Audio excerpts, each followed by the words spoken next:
Dela writes, my MVVs, welcome. When the moon is full, the secret of the night will indeed be revealed. It is a very sad situation that we are hearing if this information is true. We have gotten a report that, in fact, I don't even know what to say, that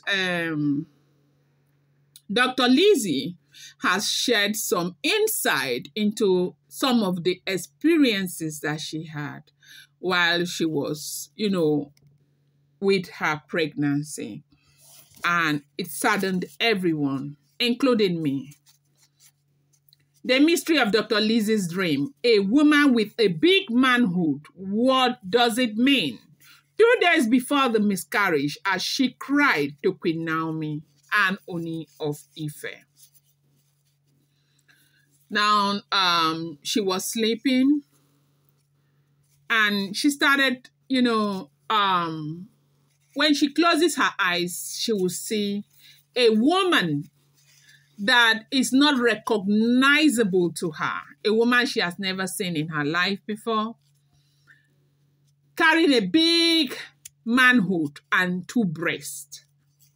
As a matter of fact, he said it was the breast that made her to realize that this is indeed a woman and not a man. Because if you look beneath those breasts, what you see the biggest manhood that you've never seen before. She was like powerless when that woman came into her room where she was sleeping. So it was almost like a vision. And also like a dream. But her eyes were closed, but she was still conversant with the things happening around her. Now, you know that kind of sleep, light sleep, where you don't sleep so deeply, and then you're conversant with the things happening around you. That was the kind of a dream she was having. And it was even because of the fact that she was still conversant with the things happening around her that made her to insist that it wasn't a dream. It was, something that was meant to destroy her. When that woman entered her room, she said she became powerless, like she couldn't struggle. But the only thing she was muttering was the blood of Jesus, the blood of Jesus. And the woman came and spread her legs and entered with that bola. And when she woke up, she knew there was a problem. She called her daddy and they prayed for her. She called Queen Naomi that night, said Queen Naomi's number wasn't going through, and she slept. 2 days after, she started feeling this, external heat, like her body was hot, as if like the temperature in her apartment had become as in so humid, right? And she was wondering what's going on. And she decided to enter the bathroom. And right there, where she was, wondering what was going on, she felt an energy, a very strong and wicked energy. Because it was the energy that brought that heat. And she decided to enter the bathroom to go and take her bath, as in pour water on her body. That was when she started seeing that, blood was just gushing out. She screamed, and they called the ambulance, and they rushed her, and that was how she lost that child. 6 months old baby. She's gone to do a scan. It was a baby boy.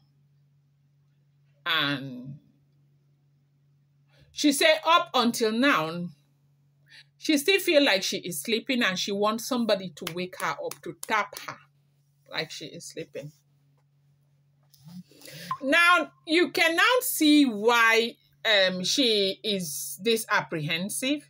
You can now see why she is declaring this level of war.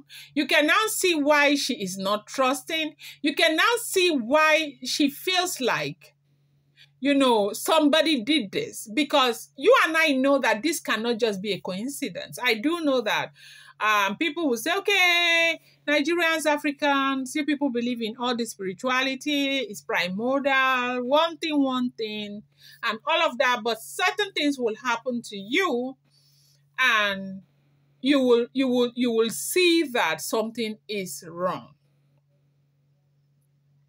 You will see that something is wrong. It's not just about being primordial. Now, for those of us in Canada, on the 26th of January, something happened in Hamilton. An apartment fire right there that took the lives of 2 children and a man. That man in question that you're hearing on the news, he is a Nigerian man. He's from Kaduna State. As a matter of fact, I know him very well. His name is Babs, okay? Abdul Zubari Maganda. That happens to be his name. He is 52 years old. He's always wanted a child.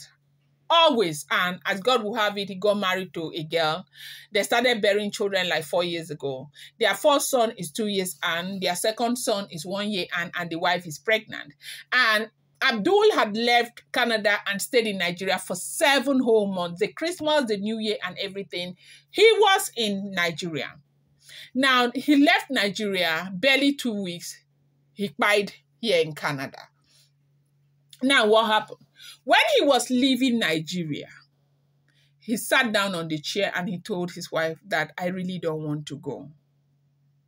I am sad that I am leaving. I don't want to go. I want to stay with my children. He loves his children more than anything. Sorry, I'm digressing. I wanted to tell you there's a reason why I'm telling you how things happen that makes people to suspect that it's not normal. Now he left and he went to Canada. While he was in Nigeria, a lot of things happened. They did this their prayer that they used to do for them, the Muslims. You know, they do some kind of prayers for, you know, goodwill, all of those things before they return back abroad, most times in Nigeria. During that prayer, they told him something. That something had gone bad in the, you know, the other realm, but they needed to do some sacrifices to rectify it. Yeah. They said that the eye, as in something like evil eye, to remove it, that they have already planted something that will be very bad, that might end his life. They said they told him there. And they said, according to what they heard, they said the aunt, who stands like the mother, said they should buy those things and let them do that prayer for him. There's a way they call it in the Muslim, this thing. He refused. He refused. The mother talked, he refused. You know that those of us here, Akata life don't enter now. So it's not that important. It's primordial and all of that.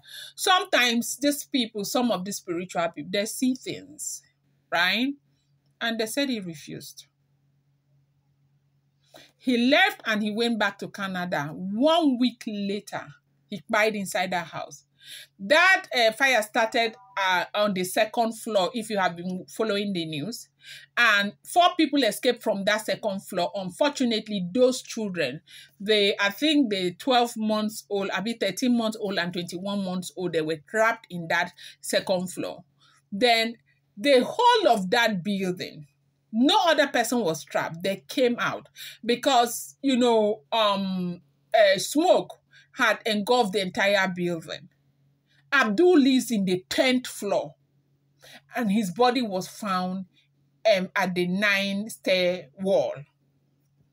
Apparently, he was trying to calm down and they said he was sleeping when it happened. So what happened was that he discovered it late. Apparently, he was trying to calm down and, you know, smoke, and he inhaled it and he couldn't survive. Now imagine that people on the 3rd floor survived, 4th floor survived, the floors that were closer to the 2nd floor where that fire started, everybody survived. You on the 10th floor. So under this kind of circumstances, people will now say, yes, something happened. It's not just because Africans are primordial. Now, Dr. Lizzy knew what she saw, and she knew her experiences, and that is why she is apprehensive. She's angry because she knew that somebody did something. And that's why she's calling on the Ooni of Ife to do something. They say she's been so upset. She has been everything.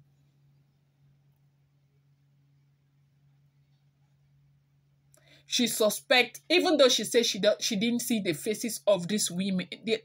She saw the face of the woman. She did not recognize anybody. She didn't recognize the woman. But of course, there are ways these people do these things. They can carry another person's face and wear. It is a very sad thing, no? Sad. You see this wall, eh?